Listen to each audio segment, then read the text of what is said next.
They say regret never arrives the moment you step over the edge. It waits.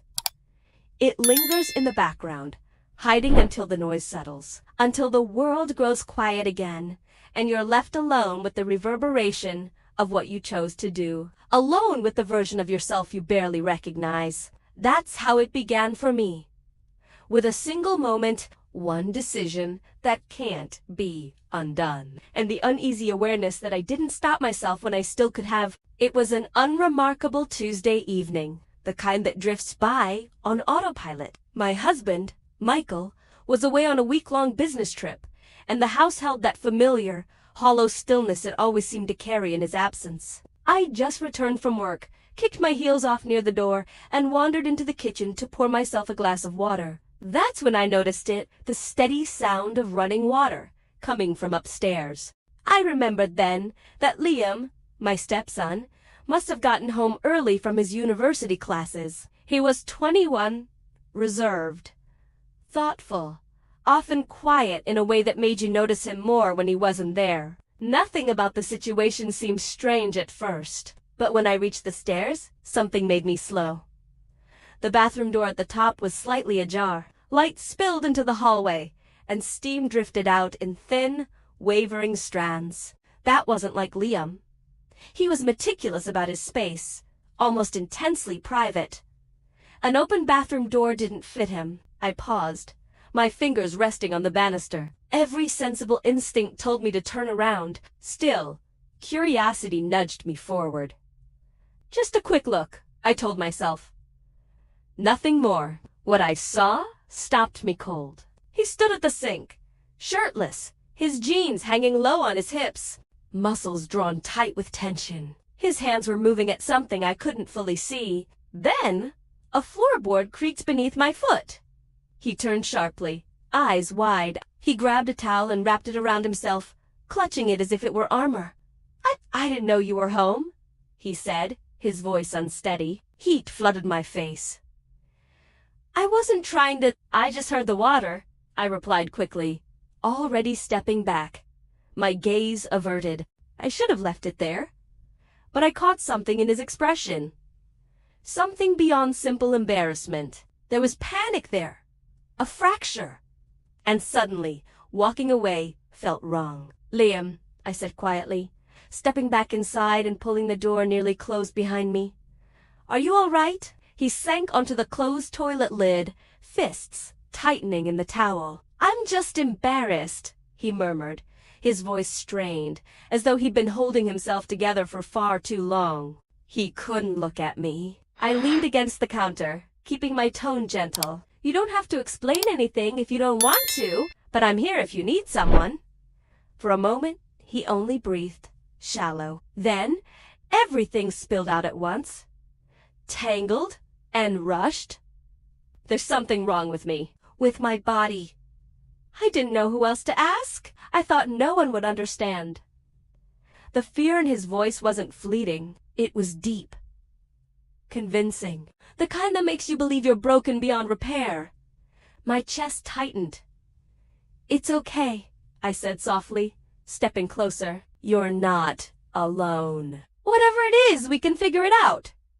When he finally looked up at me, desperation filled his eyes. I don't even feel like myself anymore. Like something's off. I keep wondering if this is normal. His hands trembled as he spoke. You're not as alone as you think, I told him. Everyone goes through moments where nothing feels right. It's part of growing into yourself. He hesitated, then stood, still holding the towel firmly in place. His voice dropped. Would it be strange if I asked for help? Just to make sure I'm not broken? The air between us grew heavy. I should have refused. I should have stepped away. Instead, something inside me shifted. Part instinct, part longing, part of myself I hadn't felt awakened in years. I nodded faintly. When I reached for him, my intention was practical, reassuring. But the instant my fingers touched his skin, everything changed. I felt the warmth of him, the tension beneath, and the atmosphere in the room shifted. His breath caught. His eyes followed my hand. I should have stopped then. I didn't. The closeness, the heat, the fragile tension between us drew something raw and unspoken to the surface. My hand lingered. My movements slowed. His reaction was impossible to ignore. I knew I was crossing a boundary I should never have approached. Yet, I didn't pull back. I guided him gently, quietly, showing him it was all right to feel, all right to trust.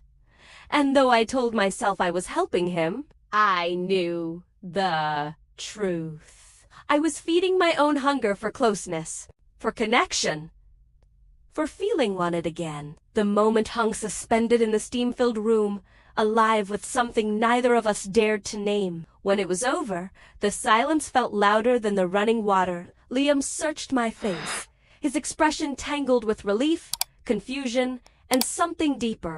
"Thank you," he whispered. "I didn't think anyone would understand."